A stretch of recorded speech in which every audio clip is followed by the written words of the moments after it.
Hello everyone दर्शक नमस्ते फेरि पनि तपाईँलाई स्वागत छ हाम्रो सिने जगत युट्युब च्यानलमा।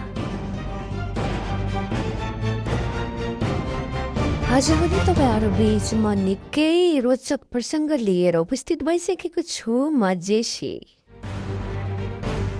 किनभने आज हामी एक्सनका बादशाह मानिने निखिल उप्रेतीको आचार्य मुभीको फर्स्ट लुक सार्वजनिक भएर मात्रै त्यसको रिभ्यू गर्नको लागि हामी प्रत्यक्ष तपाईँहरूमा आज के कस्तो लाग्यो भनेर प्रतिक्रिया दिन आइसकेका छौँ। निखिल उप्रेतीको एकदमै धेरै वर्षपछिको कमब्याक एकदमै राम्रो मुभी हुनेवाला छ आचार्य।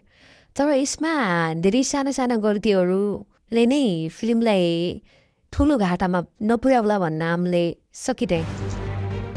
र हामीले फर्स्ट लुक क्लिप्स पनि हेरौँ आचार्यको, जसमा फर्स्टमा इगलको सिन छ त्यो एकदमै प्राकृतिक छ, राम्रो छ।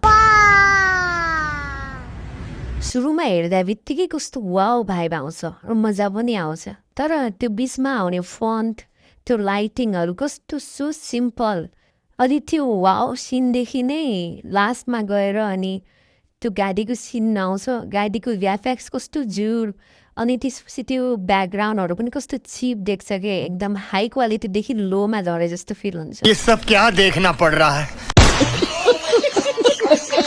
अनि क्लिप्सहरू हामी हेर्दै जाँदाखेरि त्यो एउटा वाउवाला सिन छ नि, त्यो सिन वाउ नै छ। त्यहाँ कहीँ कतै लङ सटमा निखिल उप्रेतीलाई देखाइँदैन। जब क्लोज सट आउँछ निखिल उप्रेतीको हातमा इगल बसेको देखाइन्छ, त्यहाँनिर पनि एउटा भ्याफेक्सको ठुलो मिस्टेक भइरहेको छ। किनभने ठुलो पर्दामा हेर्दाखेरि त्यो सहजै अनुमान लगाउन सकिन्छ कि त्यहाँनिर मिस्टेक भयो भनेर। सो टिमले यस्तो सानो तिनो कमजोरीहरूलाई अझै सुधार दिएको भए अझै राम्रो हुन्थ्यो, किनकि बहुप्रतीक्षित मुभी हो, किनकि धेरैले प्रतीक्षा गरेको छौँ जस्तै हामीले पनि गरेका छौँ। किनभने यति धेरै अपेक्षा राखिएको मुभी आचार्य, एक्सनको बादशाह निखिल उप्रेतीको मुभी, यस्तो सानो सानो, जब त्यो सानो टाइटलमा पनि त्यो लाइटिङ दिने कस्तो अननेचुरल के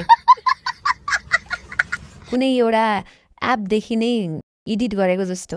एनिवेज जे जस्तो भयो भने मुभीले धमाका दिनेवाला छ, हामीलाई आशा छ। तर अझै पनि केही बिग्रेको छैन। जुन टिजर ट्रेलर आउट हुने बेलामा यस्तो सानो मिस्टेकहरूलाई सुधारेर ल्याउन सक्नुभयो टिमले भने मुभीले धमाका दिनेछ।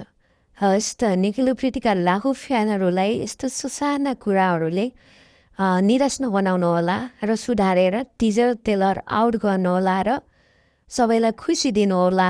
फिल्मले धमाका मचाउनेछ भन्दै म बिदा हुन चाहन्छु। जेसी, हाम्रो युट्युब च्यानललाई सब्सक्राइब गर्नुभएको छैन भने हाम्रो सिने जगत युट्युब च्यानललाई पनि सब्सक्राइब गर्न नबिर्सनुहोला। जे सिनेमा।